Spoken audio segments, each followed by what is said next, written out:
サンチェスも返した。左対して2対2。サンチェスも返した。カシメロの左が火を吹いた。2度目に匹敵するものを見せなくてはいけない両者、ジョン・リエル・カシメロ VS サウル・チャンス・サンチェス。10回戦が始まりました。まずは第1ラウンド、カシメロのコンディションも心配されるんですけれども、さあ、いきなりいった、ぐらついた。しかし右を入れた。手をついたかどうだ。ダウンです。チェスもいいカウンターあったんですけどね、勝った後に。いや、さすがカシメロ、攻撃力ありますね。いきなりだ。まだ30秒経っていません。まずはダウンを奪ったのはジョン・リエル・カシメロ。なんとかちょっと手を思わずついてしまったというようなことになりましたサンチェス。ただカシメロはかなりかかっています。サンチェスの方は世界ランキング入りはしているんですけれども、こちらはバンタム級でのランキング入りということで、階級で言いますと岩瀬さん、重いんですよね。この辺りはまたこちらのコンディションもどうかというのが気になります。しかしカシメロの方はキレありますね。やはり序盤強いですね、カシメロ。いきなりダウンが生まれました。ただそこからサンチェスの方もいいパンチを返しました。ちょっとこれは目が離せません。なっちゃう。ここで左フック。これサンチェスこれ得意なんですよ。もうためを作らずに左フックうまく打ち込めるんですよね。今度はボディに打ち込んでいくカシメロ。少しフェイントを入れましたサンチェス。そこに対して2対2。サンチェスも返した。カシメロの左が火を吹いた。2度目のダウン。サンチェス立ち上がれるか。うなずいた。立ち上がりました。残りは1分。さあカシメロが来るか。仕留めに来る。サンチェスしのげるか。攻勢一方か。いや返す。いいですね。返している。そこに打ち込んでいくサンチェス。いやカシメロが集めていく。左が入った。ちょっとサンチェス力ないですね。ただタイミング合ってますよ、左フック。右から残りは40秒。少し落ち着くか。いやまだ効いている。今のクリンチャーサンチェスうまかったですね。2度目のダウンは思いっきり効かされました。残りは30秒。左を返した。合わせにいってますね。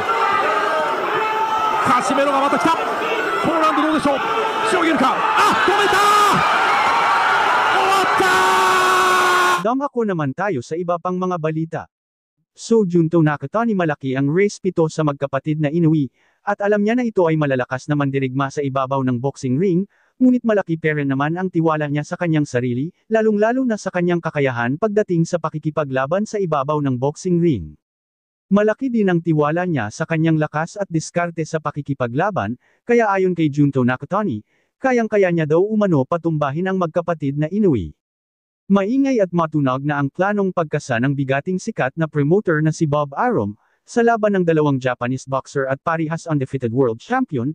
Ito ay sina current undisputed N4 World Division Champion Naoya Inoue at current WBC World Bantamweight Champion Junto Nakatani. Ayon dito sa current WBC World Champion na si Junto Nakatani ay talagang nakahanay at nakaplano na talaga ang paglaban niya sa current undisputed N4 World Division Champion na si Naoya Inoue aka the Japanese Monster. Ngunit bago niya kakalabanin si Naoya Inoue, ay uunahin niya muna ang kapatid nito na si current WBA Bantamweight Champion Takuma Inoue sa isang unification fight. Alam naman ng karamihan na sa dugo talaga ng magkapatid na Inoue ang isang magaling at malakas na boksingero. At aminado naman itong si Junto Nakatani na talagang totoo na malakas ang magkapatid na ito, ngunit susubukan pa rin ni Junto Nakatani ang kanilang mga lakas sa pamamagitan ng paglaban niya dito. Pagkatapos niya talunin si Takuma Inoue, kapatid ni Naoya Inoue ay isusunod niya itong si Naoya Inoue at John Riel Casimero. Ayon kay Nakatani ay gusto niya rin makalaban si Cuadro Alas Angas ng Pinas John Riel Casimero, dahil gustong-gusto niya talaga mangbagbog ng mga boksingerong maangas sa ibabaw ng boxing ring. Aminado din dito si Junto Nakatani na isang malakas na nilalang itong si John Riel Casimero, ngunit wala namang masama daw kung susubukan niya ang lakas nito.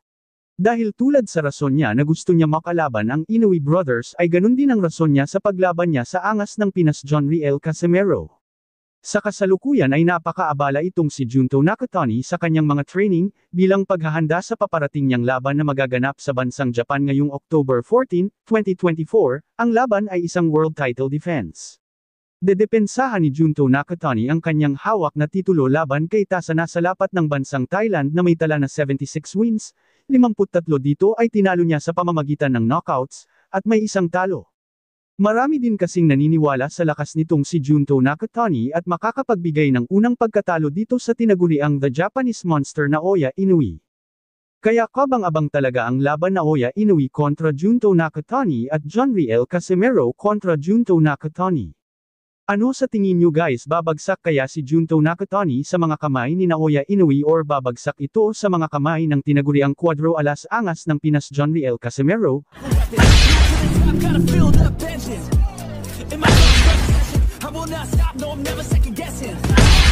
Dagdag pa sa ating mga balita. So pagkatapos nga tibagin ni WBC Bantamweight World Champion na si Junto Nakatani. Sa round 1, itong si Vincent De Acero Astrolabio, ay tila naging daan ito para itong si Junto Nakatani ang nakahanay na naman na gusto makalaban ni former 3 World Division Champion, Cuadro Alas Angas ng Pinas Jonriel Casimero, dahil alam naman ng karamihan na ang laban ni Naoya Inoue versus Jonriel Casimero ay medyo malabo na mangyari, dahil talagang hindi pinapansin ni Naoya Inoue itong si Cuadro Alas Angas ng Pinas Jonriel Casimero kahit ano pa ang gawin niyang pagpapapansin dito. Ngunit ang labanan Jonriel Casimero versus Junto Nakatani, ay sobrang laki ng pag-asa na maikasa ito. Dahil kung itong si Jonriel Casimero, ay magiging champion sa 122-pound Super Bantamweight Division, kung sakaling iwanan na ni Naoya Inoue ang kanyang titulo na hawak sa Super Bantamweight Division, ay pwede nang upuan ni Jonriel Casimero ang division sa oras na umakyat na ng timbang itong si Naoya Inoue. Sa bagong henerasyon kasi ngayon guys ay ang mga bagong titulo ang pinagbabasihan sa laban, in short hindi kalalabanan ng mga Hapon, kung hindi ikaw ang mandatory challenger. Uhaw na uhaw kasi ang mga Hapon pagdating sa titulo. Kaya kung si Jonriel Casimero ang maging champion sa naturang division ay tiyak may pag-asa itong si Jonriel Casimero makalaban si Junto Nakatani. Kakayanin kaya ni former 3 World Division Champion Cuadro Alas Angas ng Pinas itong si Junto Nakatani. Halina't panoorin natin sabay-sabay ang mga knockout highlights ni Junto Nakatani, kung gaano nga ba kalakas ito. Head right now. Doubles up the uppercut and then goes with a knockdown, scored with a right uppercut. Oh! A straight left hand. Oh! Oh my! Oh my! That was devastating. He is laid out. Thank you for watching. Salamat sa inyong panunood. This is Wins World TV, saying peace, love and good vibes lang tayo lagi, okay, alright. Hello guys, welcome back to our channel Wins World TV. So Junto Nakatani malaki ang race pito sa magkapatid na Inoue, at alam niya na ito ay malalakas na mandirigma sa ibabaw ng boxing ring, ngunit malaki pa rin naman ang tiwala niya sa kanyang sarili, lalong-lalo na sa kanyang kakayahan pagdating sa pakikipaglaban sa ibabaw ng boxing ring. Malaki din ang tiwala niya sa kanyang lakas at diskarte sa pakikipaglaban, kaya ayon kay Junto Nakatani, kayang-kaya niya daw umano patumbahin ang magkapatid na Inoue. Maingay at matunag na ang planong pagkasa ng bigating sikat na promoter na si Bob Arum, sa laban ng dalawang Japanese boxer at parihas undefeated world champion, ito ay sina current undisputed and 4 World Division Champion Naoya Inoue at current WBC World Bantamweight Champion Junto Nakatani. Ayon dito sa current WBC World Champion na si Junto Nakatani ay talagang nakahanay at nakaplano na talaga ang paglaban niya sa current undisputed and 4 World Division Champion na si Naoya Inoue aka The Japanese Monster. Ngunit bago niya kakalabanin si Naoya Inoue, ay uunahin niya muna ang kapatid nito na si current WBA Bantamweight Champion Takuma Inoue sa isang unification fight. Alam naman ng karamihan na sa dugo talaga ng magkapatid na Inoue ang isang magaling at malakas na boksingero, at aminado naman itong si Junto Nakatani na talagang totoo na malakas ang magkapatid na ito, ngunit susubukan pa rin ni Junto Nakatani ang kanilang mga lakas sa pamamagitan ng paglaban niya dito. Pagkatapos niya talunin si Takuma Inoue, kapatid ni Naoya Inoue ay isusunod niya itong si Naoya Inoue at Jonriel Casimero. Ayon kay Nakatani ay gusto niya rin makalaban si Cuadro Alas Angas ng Pinas Jonriel Casimero, dahil gustong-gusto niya talaga mangbagbog ng mga boksingerong maangas sa ibabaw ng boxing ring. Aminado din dito si Junto Nakatani na isang malakas na nilalang itong si John Riel Casimero, ngunit wala namang masama daw kung susubukan niya ang lakas nito. Dahil tulad sa rason niya na gusto niya makalaban ang Inoue Brothers ay ganun din ang rason niya sa paglaban niya sa angas ng Pinas John Riel Casimero. Sa kasalukuyan ay napakaabala itong si Junto Nakatani sa kanyang mga training, bilang paghahanda sa paparating niyang laban na magaganap sa bansang Japan ngayong October 14, 2024, ang laban ay isang world title defense. Dedepensahan ni Junto Nakatani ang kanyang hawak na titulo laban kay Tasana sa lapat ng bansang Thailand na may tala na 76 wins, 53 dito ay tinalo niya sa pamamagitan ng knockouts, at may isang talo. Marami din kasing naniniwala sa lakas nitong si Junto Nakatani at makakapagbigay ng unang pagkatalo dito sa tinaguriang The Japanese Monster Naoya Inoue.